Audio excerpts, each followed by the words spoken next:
आंगनवाड़ी को लेकर high court का बड़ा फैसला। अब सरकारी कर्मियों के रिश्तेदार भी बन सकेंगे आंगनवाड़ी।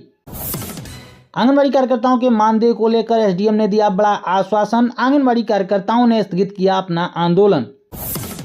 लोकसभा चुनाव के बीच एक बार फिर से आंगनवाड़ी बहनों को दिया बड़ा भरोसा।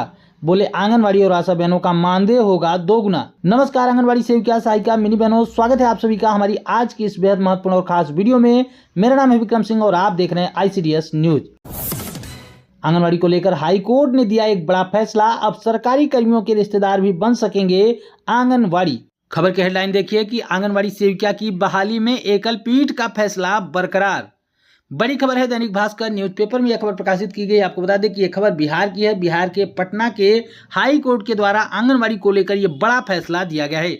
आइए पूरी खबर को, पूरे फैसले को आपको विस्तार पूर्वक बताते हैं। पूरी खबर को ध्यान से पढ़िए कि हाई कोर्ट ने सरकारी कर्मचारियों के रिश्तेदारों को आंगनवाड़ी सेविका सहायिका नहीं बनाने के कानून को रद्द करने के संबंधी एकल पीठ के फैसले में हस्तक्षेप करने से इनकार कर दिया। आगे लिखा गया है कि मुख्य न्यायाधीश न्यायमूर्ति के विनोद चंद्रन और न्यायमूर्ति हरीश कुमार की खंडपीठ ने मामले की सुनवाई की। एकल पीठ ने राज्य सरकार के उस नियम को रद्द कर दिया था जिसमें कहा गया था कि सरकारी कर्मचारियों के रिश्तेदार आंगनवाड़ी सेविका सहायिका के पद पर बहाल नहीं हो सकते हैं। एकल पीठ के इस आदेश की वैधता को चुनौती दी गई थी, जिसमें यहां पर हाई कोर्ट ने एक बार फिर से उस आदेश को बरकरार रखने का निर्णय लिया है। यानी कि कहीं ना कहीं यहां पर आंगनवाड़ी भर्ती को लेकर ये बड़ी अपडेट है, बड़ी खबर है कि अब आंगनवाड़ी की भर्ती में सरकारी कर्मचारियों के रिश्तेदार भी भर्ती हो पाएंगे। आपको बता दें कि एकल पीठ के फैसले को हाई कोर्ट में चुनौती दी गई थी। पहले एक नियम था जहां पर सरकारी कर्मचारियों के रिश्तेदार आंगनवाड़ी की बहाली में भाग नहीं ले सकते थे, लेकिन इसके बाद एक याचिका डाली गई थी जिसमें एकल पीठ ने यह निर्णय लिया था कि अब सरकारी कर्मचारियों के रिश्तेदार भी आंगनवाड़ी के पदों पर भर्ती हो सकते हैं। उसको लेकर फिर से एक याचिका डाली गई थी और मांग की गई थी कि उस फैसले को रद्द किया जाए और पुराने नियम को बहाल किया जाए।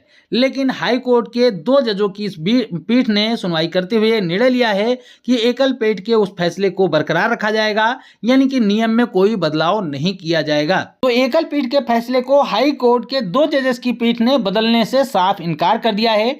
एक बार फिर से मामले को समझ लीजिए। आपको बता दें कि पहले आंगनवाड़ी की भर्ती मामले में पहले सरकारी कर्मचारियों के रिश्तेदार आंगनवाड़ी में भर्ती नहीं हो सकते थे, लेकिन एकल पीठ ने एक फैसला दिया जिसमें सरकारी कर्मचारियों के रिश्तेदारों को भी आंगनवाड़ी बहाली में भाग लेने की बात कही गई। यानी कि कहीं ना कहीं कहा गया कि सरकारी कर्मचारियों के रिश्तेदार भी आंगनवाड़ी में भर्ती हो सकते हैं। लेकिन उस फैसले को फिर से चुनौती दी गई और कहा गया कि इस फैसले को निरस्त किया जाए। लेकिन हाई कोर्ट के 2 जजेस की पीठ ने इसको निरस्त करने से साफ मना कर दिया। यानी कि साफ समझिए कि अब फिर से यही फैसला आया है कि सरकारी कर्मचारियों के रिश्तेदार भी आंगनवाड़ी के पदों पर भर्ती हो सकते हैं। तो हाई कोर्ट के इस फैसले को लेकर आपकी क्या राय है? आप अपनी राय कमेंट बॉक्स में जरूर दीजिएगा। और हम विभाग से, सरकार से एक अपील करेंगे कि आंगनवाड़ी कार्यकर्ताओं को भी सरकारी कर्मचारी बनने का मौका दिया जाए। यहाँ पर सरकारी कर्मचारियों के रिश्तेदार को तो आंगनवाड़ी में भर्ती होने का मौका मिल गया, लेकिन क्या आंगनवाड़ी बहनों को सरकारी कर्मचारी बनने का मौका मिलेगा? यह एक बड़ा सवाल है। हम तमाम सरकारों से अपील करेंगे कि आंगनवाड़ी की बहाली हुए लगभग 50 साल हो चुके हैं।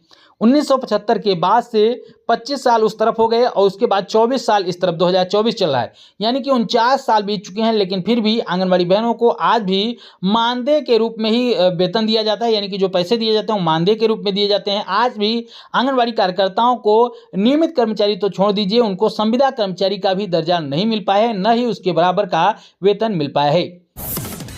आंगनवाड़ी कार्यकर्ताओं की मांगों को लेकर, उनके मानदेय को लेकर एसडीएम ने दिया बड़ा आश्वासन। आश्वासन मिलने के बाद आंगनवाड़ी कार्यकर्ताओं ने अपने आंदोलन को स्थगित कर दिया है। दैनिक भास्कर न्यूज़पेपर में प्रकाशित एक खबर की हेडलाइन आप देख सकते हैं कि पलवल में आंगनवाड़ी वर्कर्स का प्रदर्शन, मानदेय की मांग को लेकर एसडीएम को सौंपा ज्ञापन, मिला आश्वासन। 3 दिन के लिए आंदोलन स्थगित कर दिया गया है। पलवल में यह खबर 13 घंटे पहले प्रकाशित की गई थी दैनिक भास्कर न्यूज़पेपर में। लिखा गया है कि anganwadi worker and helper union की जिला इकाई ने बकाया मानदेय के भुगतान की मांग को लेकर सोमवार को डीसी कार्यालय पर प्रदर्शन किया। कार्यकर्ता जुलूस निकालकर लघु सचिवालय पहुंची और सरकार के खिलाफ जमकर नारेबाजी की। आपको बता दें कि इस दौरान नारेबाजी करते हुए आंगनवाड़ी कार्यकर्ताओं सहायिकाओं के द्वारा एसडीएम महोदय को ज्ञापन सौंपा गया। वहां पर अपनी मांगों को बताया गया। आंगनबाड़ी कार्यकर्ताओं की प्रमुख मांग थी कि उनका बकाया मानदेय जल्द से जल्द रिलीज किया जाए। इसके समेत तमाम और भी मांगे थी। आपको यह भी बता दें कि एसडीएम महोदय को जब ज्ञापन दिया गया तो उन्होंने आंगनबाड़ी कार्यकर्ताओं सहायिकाओं को कि आपकी मांगों को पूरा किया जाएगा और आपके मानदेय को जल्द से जल्द रिलीज कराया जाएगा। इसके बाद आंगनबाड़ी कार्यकर्ताओं सहायिकाओं ने अपने आंदोलन को 3 दिन तक स्थगित करने का निर्णय लिया है। यानी कि अगर इसके बाद भी मांगों को पूरा नहीं किया जाएगा, आंगनबाड़ी कार्यकर्ताओं का मानदेय नहीं मिलेगा, तो आंगनबाड़ी कार्यकर्ताएं आगे भी आंदोलन कर सकती हैं, प्रदर्शन कर सकती हैं। लोकसभा चुनाव के बीच एक बार फिर से राहुल गांधी जी के द्वारा आंगनबाड़ी बहनों को एक बड़ा भरोसा दिलाया गया। उनके द्वारा कहा गया कि जैसे ही चुनाव समाप्त होगा, नई सरकार का गठन होगा तो हमारी सरकार बनेगी और हमारी सरकार बनने के जस्ट बाद आंगनबाड़ी और आशा बहनों के मानदेय को डबल किया जाएगा। मानदेय को डबल करने के अलावा और क्या क्या चीजें की जाएंगी, उसके बारे में उन्होंने क्या कहा, आइए सुनते हैं। भाइयों और बहनों, मैं जानता हूं आप मनरेगा में यहां पे काम करते हो, 250 रुपए आपको मिलते हैं। चुनाव के एकदम बाद 400 रुपए आपको मनरेगा के लिए मिलने जा रहे हैं। और आशा और आंगनवाड़ी की जो महिलाएं हैं, उनकी आमदनी हम दुगनी करने जा रहे हैं। तो ये हमारी गारंटियां हैं, इससे आपकी जिंदगी बदल जाएगी। घर में पैसा आएगा, सोचो 1 लाख रुपए आदिवासी महिलाओं के बैंक अकाउंट में जाएगा। जितना पैसा नरेंद्र मोदी ने 22 अरबपतियों को दिया है, उतना पैसा हम गरीब किसान मजदूरों को देने जा रहे हैं। झारखंड के चक्रधरपुर से एक महत्वपूर्ण खबर देख सकते हैं कि आंगनबाड़ी के नाम पर खाते से उड़ाए 1 लाख रुपए। जी हां, बताया गया है कि चक्रधरपुर चांदमारी निवासी तपन महतो साइबर ठगी का शिकार हो चुके हैं। उन्होंने बताया कि उनको एक कॉल आया, फोन के दूसरे तरफ से कहा गया कि मैं आंगनबाड़ी सेविका बोल रही हूं, आपके बेटे के अकाउंट में सीडीपीओ विभाग से पैसा आया है, आप उस पैसे को अपने गूगल पे में ट्रांसफर करा सकते हैं। आपका गूगल पे अकाउंट खोलिए।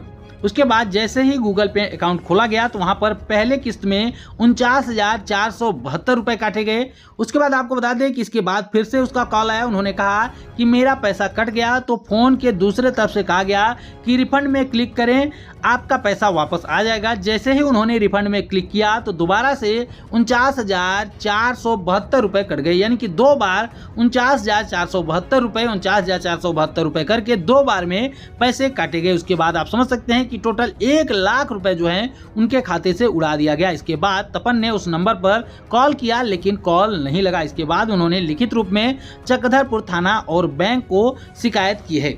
आपको बता दें, इस तरीके से लगातार ठगी के शिकार लोग होते रहते हैं। आंगनबाड़ी कार्यकर्ताएं भी हो जाती हैं, उनके अधिकारियों के नाम पर फोन किए जाते हैं। उसके बाद वही चीजें ओटीपी मांगा जाता है या फिर किसी और तरीके से आपका गूगल पे, फोन पे, जो भी आप ऑनलाइन पेमेंट के जरिए भुगतान करते हैं, उस पर आपको ओटीपी मांगा जाता है या फिर वहां पर पे करने की बात की जाए। तमाम तरीके हैं, तमाम तरीकों से ठगी की जाती है। इसलिए हम बार बार आप लोग सभी से निवेदन करते रहते हैं कि आप लोगों को एक बात का ध्यान रखना है कि जब कभी भी आपको कोई पैसा भेजेगा, एक बात ध्यान से सुनिए, एकदम ध्यान से सुनिएगा कि जब कोई भी आपको पैसा भेजेगा तो आपको अपने जो फोन पे, गूगल पे होगा, उसका पिन नहीं डालना होता है।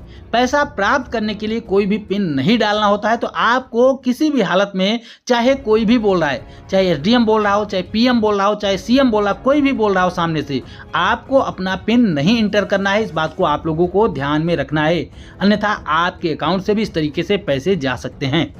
हम उम्मीद करते हैं कि हमारी आज की यह वीडियो आपके काम की रही होगी। वीडियो अगर पसंद आई हो तो वीडियो को लाइक जरूर करें, शेयर करें अपनी जैसी आंगनबाड़ी बहनों के साथ अपने व्हाट्सएप ग्रुपों में। और आगे भी आंगनबाड़ी से जुड़ी हुई ऐसे ही महत्वपूर्ण खबरों को पाना चाहते हैं, अभी तक चैनल को सब्सक्राइब नहीं किया है तो प्लीज चैनल को भी जरूर सब्सक्राइब कर लें। फिर मिलेंगे अपनी नई वीडियो में कुछ और महत्वपूर्ण खबरों के साथ। तब तक के लिए नमस्कार, जय हिंद।